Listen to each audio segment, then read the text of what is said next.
উত্তরের ৩ জেলা রাজশাহী, নওগাঁ ও বগুড়ায় যাচ্ছেন বিএনপি চেয়ারম্যান তারেক রহমান। দুপুরে রাজশাহী বিমানবন্দরে অবতরণ করবেন তিনি।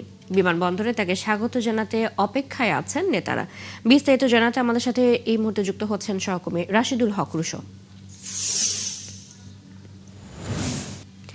রুশো, দলের শীর্ষ নেতার আগমন উপলক্ষে নেতাকর্মীদের উচ্ছ্বাস কেমন দেখছেন জানাবেন।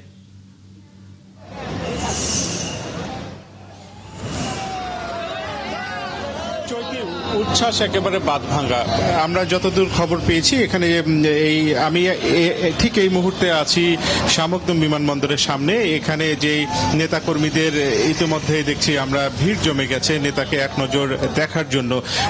তবে বিমানবন্দরের ভেতরে প্রবেশ করার কোনো সুযোগ নেই। আইন শৃঙ্খলা বাহিনীর সদস্যদের সাথে আমরা কথা বলেছি। তাদের ক্লিংকার বেশি থাকলে সিমেন্ট বেশি খাঁটি। আনোয়ার সিমেন্ট কাছ থেকে আমরা যতদূর জানতে পেরেছি যে আজকে বেলা 12টা 25 নাগাদ তারেক রহমানকে বহনকারী যে বিমান সেটি এই শামুকদম বিমানবন্দরে অবতরণ করার কথা রয়েছে। এবং ইতিমধ্যে আমরা যেটি দেখেছি যে তারেক রহমান সবসময় যেই লাল রঙের সবার আগে বাংলাদেশ লেখা বাসটিতে যে চলাচল করেন সেই বাসটি কিন্তু ইতিমধ্যে এই বিমানবন্দরের ভেতরে প্রবেশ করেছে। এবং এইখানকার নিরাপত্তা খুব আসলে কড়া নিরাপত্তা নেওয়া হয়েছে। পুলিশের বিভিন্ন ইউনিটের সদস্যরা এখানে দায়িত্ব পালন করছেন। এর পাশাপাশি এখানে গোয়েন্দা সংস্থা থেকে শুরু করে প্রশাসনের অন্যান্য যে সমস্ত সংস্থাগুলো আছে তারা কিন্তু এখানে নিরাপত্তার দায়িত্ব একেবারে নিশ্ছিদ্র নিরাপত্তা বলতে যেটি বোঝায় সেই বিমানবন্দরে কিন্তু সেই ধরনের নিরাপত্তা ব্যবস্থা নেওয়া হয়েছে। আমরা দেখছি যে এখানে অনেক সংখ্যক নেতাকর্মী এখানে এসে উপস্থিত হয়েছেন। আমরা একটু চাইবো যে তাদের সাথে একটু কথা বলে তাদের একটু অভিব্যক্তি জেনে নেওয়ার জন্য। দীর্ঘদিন পরে নেতা আসছে রাজশাহীতে, আপনারা বিমানবন্দরে এসেছেন, আপনাদের অনুভূতিটি কেমন? আমাদের অনুভূতি মানে বলে শেষ করা, ভাষায় প্রকাশ করা যাবে না। আমাদের অনুভূতি আজকে মনে হচ্ছে যে আমাদের হয়তোবা বলাটা ঠিক হবে কিনা, ঈদের মতো ঈদের পরে ঈদের দিন যেরকম আনন্দ আজকে আমাদের তারেক রহমান রাজশাহীর মাটিতে আসছে দীর্ঘ 17 বছর পরে। এই জন্য আমাদের মানে ভাষায় প্রকাশ করা যাবে কিছু না।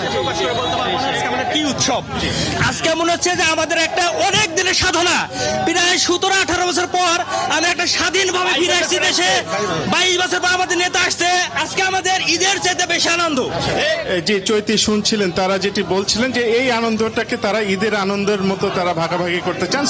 স্লোগানে আসলে এই বিমানবন্দরের বাইরের সড়কটি মুখর হয়ে উঠেছে। আমরা দেখছি যে এটি শহরে প্রবেশ করার একটি প্রবেশদ্বারও বটে। তো এখান থেকে আমরা দেখছি ট্রাকে করে কিন্তু ইতোমধ্যেই নেতাকর্মীরা তারা সমাবেশ স্থলে যাবার তারা যাচ্ছেন। এবং এই যে মাদ্রাসা মাসে যে সমাবেশটি সেই সমাবেশটি কিন্তু একটি ঐতিহাসিক সমাবেশে রূপ দিতে চান নেতাকর্মীরা।